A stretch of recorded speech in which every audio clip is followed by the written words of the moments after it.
ৰাজ্যত জৈৱিক কৃষি উৎপাদনৰ নামত ভয়ংকৰ দুৰ্নীতিৰ অভিযোগ কাগজে কলমে সীমাবদ্ধ হৈ ৰল চৰকাৰৰ কোটিটকীয়া জৈৱিক কৃষি উৎপাদন প্ৰকল্প একাংশ ফাৰ্মৰ নিম্নমানৰ কাম আৰু লুণ্ঠনৰ বাবেই বগাহাতীত পৰিণত mission organic value chain development north eastern region জৈৱিক কৃষি প্ৰণালীৰ নামত 2022-23 বৰ্ষত চৰকাৰী ব্যয় প্ৰায় 20 কোটি 59,15,000 টকা মিছন অৰ্গেনিক ভ্যালু চেইনৰ নামত 2023-24 বৰ্ষত চৰকাৰী ব্যয় 36 কোটি 84,91,000 টকা দুটা বিত্তীয় বৰ্ষত সৰ্বমুঠ চৰকাৰী ব্যয় 57 কোটি 44 লাখ টকা অৰ্গেনিক ফাৰ্মিঙৰ অধীনত মুঠ 14টাকৈ ফাৰ্মাৰ প্ৰডিউচাৰ কোম্পানী আছিল ৰাজ্যত তাৰ গৰিষ্ঠ সংখ্যক ফাৰ্মাৰ প্ৰডিউচাৰ কোম্পানীৰ কাৰ্যালয়ত আজি হাবি জংঘলৰ লগতে বৃহৎ তলা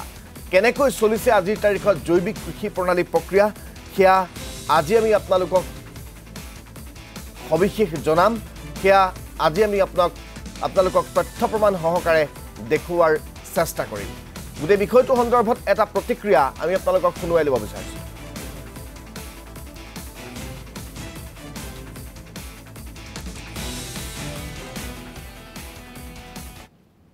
Bokakhat agro organic producer company লিমিটেডত আজিৰ তাৰিখত বৰ্ড অফ ডাইৰেক্টৰ্ছ হিচাপে 6জন ব্যক্তি আছে এইকেইজন আমাৰ কাজিৰঙাৰে সকলো স্থানীয় যুৱক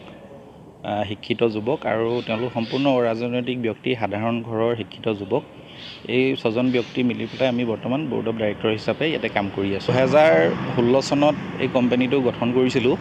আৰু 2017 চনত এইটো ৰেজিষ্ট্ৰেশ্যন হৈছিলে ভাৰত চৰকাৰৰ এটা স্কিমৰ আণ্ডাৰত MOVCD স্কিম হয় এই স্কিমটোৰ আণ্ডাৰত আমি এই কোম্পানীটো ফৰ্ম কৰিছিলোঁ আৰু তেতিয়াৰ পৰা আজি 9 বছৰে আমি ইয়াত কাম কৰি আছোঁ এতিয়া বৰ্তমান আমি স্কিমৰ আণ্ডাৰত নাই তথাপি আমি এইটো কোম্পানীটো তেনেকৈ আমাৰ নিজা ব্যৱসায় কৰি আমি জীয়াই ৰাখিছোঁ চৰকাৰী সাহায্য হিচাপে আমি কোম্পানীৰ যিটো ফৰ্মেশ্যনৰ খৰচ হয় তাৰপিছত ইয়াৰ যিবিলাক প্ৰশিক্ষণ হয় চাৰ্টিফিকেশ্যন খৰচ আমি 3 বছৰৰ কাৰণে পাইছিলোঁ এই প্ৰশিক্ষণৰ যিখিনি খৰচ হয় সেইখিনি গভৰ্ণমেণ্টৰ ফালৰ পৰা বিশেষ তেওঁলোকে প্ৰশিক্ষণ দিবৰ বাবে কোম্পানী হায়াৰ কৰিছিলে তেওঁলোকে প্ৰশিক্ষণ দিয়ে আৰু ইয়াৰ উপৰিও আমি প্ৰথম বছৰৰ বাবে আমি যিটো বীজ ক্ৰয় কৰিছিলোঁ সেই বীজখিনি আমাক চৰকাৰীভাৱে যোগান ধৰিছিলে আৰু তাত 50% ছাবচিডি আছিল স্মল প্ৰচেছিং ইউনিটত আমি এটা ৰাইচ মিল লৈছোঁ ৰাইচ মিলটোত ধৰি লওক মোটামুটি আজিৰ তাৰিখলৈকে আমাৰ প্ৰায় 50 লাখ টকা ব্যয় হৈছে তাৰ ভিতৰত আমি 25% চাই ছাবচিডি পাইছোঁ বাকী মানে 25 লাখ আমি ছাবচিডি পালোঁ আৰু বাকীখিনি প্ৰায় 25 লাখ টকা আমি কোম্পানীয়ে নিজৰ ব্যৱসায় কৰি পোৱা ধনেৰে আমি খৰচ কৰিছোঁ আমি এখন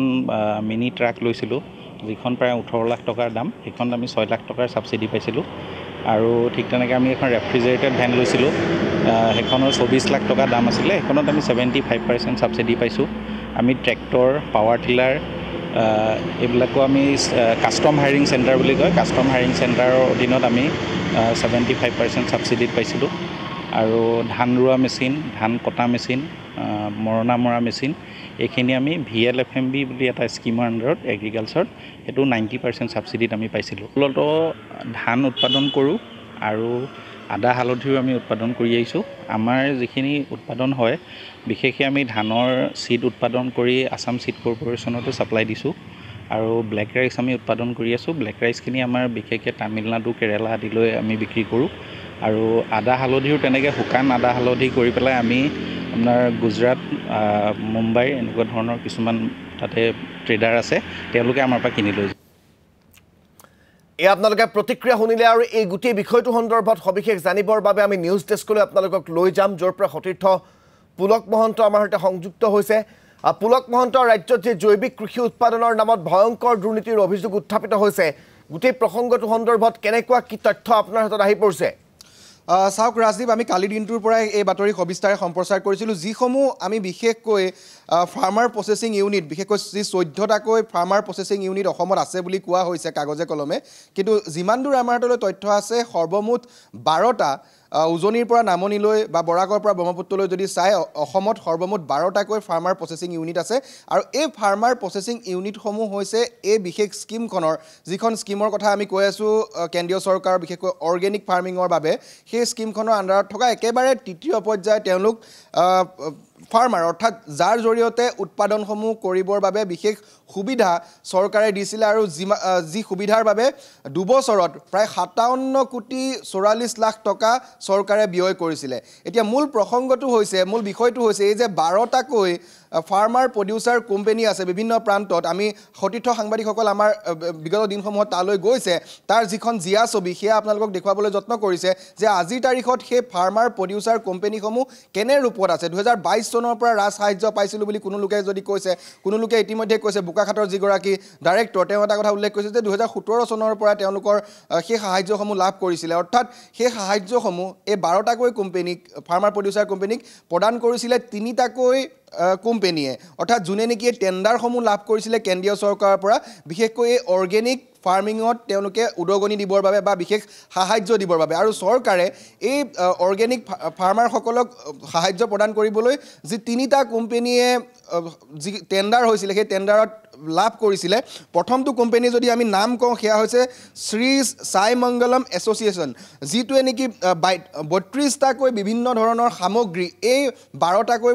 যি ফাৰ্মিং প্ৰডিউচাৰ কোম্পানী আছে তেওঁলোকক দিছিলে অৰ্থাৎ যোগান ধৰিছিলে যাৰ বাবদ তেওঁলোকে এটা মোটা অংকৰ ধন এক প্ৰকাৰ পাইছিলে কেন্দ্ৰীয় চৰকাৰৰ তৰফৰ পৰা দ্বিতীয়টো যিটো কোম্পানী যোনে নেকি 12টাকৈ ফাৰ্মাৰ প্ৰডিউচাৰ কোম্পানীক বিভিন্ন ধৰণৰ টেকনিকেল আচবাব বা বিভিন্ন ধৰণৰ যন্ত্ৰাংশ বা তেনেধৰণৰ মেচিনেৰিজ তেওঁলোকক দিছিলে সেইটো হৈছে Technowell service private limited Technowell service private লিমিটেডে এই যে প্ৰচেছিং ইউনিটৰ কথা কৈছে বা কোল্ড ষ্ট'ৰেজৰ কথা কৈছে বিভিন্ন ধৰণৰ ট্ৰেক্টৰ বা বিভিন্ন এই সামগ্ৰীসমূহৰ কৃষিজাত সামগ্ৰীসমূহৰ কথা কৈছে এই সামগ্ৰীসমূহ কিন্তু যোগান ধৰিছিলে বা সেই টেণ্ডাৰটো তেওঁলোকে লাভ কৰিছিলে টেকন'ৱেল ছাৰ্ভিচ প্ৰাইভেট লিমিটেড আৰু তৃতীয়টো যিটো কোম্পানীয়ে 12টাকৈ ফাৰ্মাৰ্ছক বিভিন্ন ধৰণৰ অন্যান্য আচবাব দিছিলে সেয়া হৈছে মেজিটেক প্ৰাইভেট লিমিটেড কোম্পানী অৰ্থাৎ এইকেইটা কোম্পানীয়ে এই 3টাকৈ মূল কোম্পানী যি 3টা কোম্পানীয়ে 12খনকৈ প্ৰতিষ্ঠান যি প্ৰতিষ্ঠানত অৰ্গেনিক খেতি তেওঁলোকে কৰিছিলে সেই তেওঁলোকে তাত বিভিন্ন ধৰণৰ সা সৰঞ্জাম বা যি বীজৰ কথা কোৱা হৈছে সেইসমূহ তেওঁলোকে তাত দিছিলে আৰু আমাৰ হাতলৈ শেহতীয়া যিখিনি তথ্য আহিছে যে বিশেষকৈ ট্ৰেক্টৰ বা গাড়ী এইসমূহ দিয়া হৈছিলে ফাৰ্মাৰ প্ৰডিউচাৰ কোম্পানীসমূহক সেইসমূহ যোগানৰ দায়িত্বত কিন্তু এই 3টাকৈ কোম্পানী আছিলে আৰু যিসমূহ ট্ৰেক্টৰ তেওঁলোকে দিছিলে ইয়াত এটা কথা উল্লেখ কৰিছে তেওঁলোকে যে সেই 14খনকৈ বাহন চাৰিচকীয়া বাহন কমাৰ্চিয়েল বাহন তেওঁলোকে ইয়াত উল্লেখ কৰিছে এই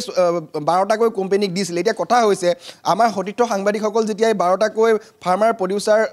ইউনিটত গৈছিলে বা কোম্পানীসমূহত গৈছিলে তেতিয়া চাইছিলে 6-7খন ফাৰ্মাৰ প্ৰডিউচাৰ কোম্পানী বা এনেকুৱা ইউনিটৰ বাহিৰে কিন্তু বাকী সংখ্যক লোকৰ তাত কোনো ধৰণৰ তেওঁলোকে চাৰিচকীয়া বাহন বা বিশেষ তেনেধৰণৰ যি কমাৰ্চিয়েল ভেহিকেলৰ কথা কোৱা হৈছে সেয়া কিন্তু তেওঁলোকে দেখা নাপালে তাৰ সমান্তৰালকৈ আমি যদি চাওঁ বিশেষকৈ জাগিৰোড বা তেতেলিয়াৰ যিকেইটা প্ৰকল্প তাতো আমাৰ সতীৰ্থ সাংবাদিকসকল গৈছিলে কালি আমি প্ৰতিবেদন আকাৰে তাৰ দৃশ্যাংশ দেখুৱাইছোঁ যে তেওঁলোকৰ যিটো কাৰ্যালয় নিৰ্মাণৰ বাবদ প্ৰায় কোটি টকা আবণ্টন কৰা হৈছিলে যি ষ্ট'ৰেজ ৰুমৰ নামত কোটি টকা আবণ্টন কৰা হৈছিলে তেনেকৈ বীজ যোগান যিহেতুকে উল্লেখ কৰিছে বোকাখাটৰ যিগৰাকী ডাইৰেক্টৰ যে 50% ৰাজ সাহায্যত তেওঁলোকে বীজ লাভ কৰিছিলে অৰ্থাৎ সাবচিডি দিয়া হৈছিলে কেন্দ্ৰীয় চৰকাৰৰ তৰফৰ পৰা এই বীজসমূহে যে তেওঁলোকক যোগান ধৰিছিলে এই বীজসমূহ আসলে কোনটো কোম্পানীক আজি তাৰিখত কিমান দিয়া হৈছিলে কাৰণ 12টাকৈ কোম্পানীৰ প্ৰায় গৰিষ্ঠ সংখ্যক কোম্পানীয়ে কিন্তু আজি তাৰিখত কাৰ্যালয়ত তলা বা যি কাৰ্যালয়ত এক প্ৰকাৰ হাবি বন গজি এক এৰাবাৰীত পৰিণত হোৱা অৱস্থা সেইসমূহ কাৰ্যালয়ৰ অৱস্থা গতিকে অনুমান কৰক যি 57 কোটি 44 লাখ টকা ব্যয়েৰে বীজ বিভিন্ন সা সংজাম বা যি কাৰ্যালয় এনে বা ফাৰ্মাৰ্ছৰ ট্ৰেইনিং আৰু এটা কথা উল্লেখ কৰিব লাগিব যে একোটা এনেকুৱা ফাৰ্মাৰ প্ৰডিউচাৰ কোম্পানীত প্ৰথম অৱস্থাত 500জনকৈ ফাৰ্মাৰ অৰ্থাৎ একোটা কোম্পানীৰ আণ্ডাৰত 500জন কৃষকক আসলতে ট্ৰেইনিং দিয়া হৈছিলে যি ট্ৰেইনিঙৰ বাবদ প্ৰায় কোটি টকা 20 কোটিতকৈ অধিক একোটা ফাৰ্মাৰ প্ৰডিউচাৰ কোম্পানীয়ে লাভ কৰিছিলে এতিয়া আজিৰ তাৰিখত প্ৰশ্নটো হৈছে এই যে 12টাকৈ ফাৰ্মাৰ প্ৰডিউচাৰ কোম্পানী আছে অসমৰ বিভিন্ন প্ৰান্তত তেওঁলোকৰ তাত আজিৰ তাৰিখত সেই ট্ৰেইনিং লোৱা কিমান সংখ্যক ফাৰ্মাৰ আছে সেয়া কিন্তু এটা ডাঙৰ প্ৰশ্ন কাৰণ কোনো লোকে মন্তব্যত কৈছে যে কাৰোবাৰ ওচৰত যদি 500 তেনেকুৱা ট্ৰেইনিং প্ৰাপ্ত ফাৰ্মাৰ আছে কোনো লোকে কৈছে যে 1000 তেনে ধৰণৰ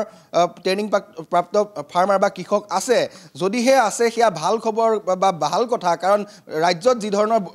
নিবনুৱা সমস্যা সেই নিবনুৱা সমস্যা কমাবৰ বাবে এনেধৰণৰ যি ফাৰ্মাৰ ট্ৰেইনিং এয়া নিশ্চয়কৈ এক ভাল পদক্ষেপ ল'ব আৰু তেওঁলোকক যি জীৱিকা সেয়া কিছু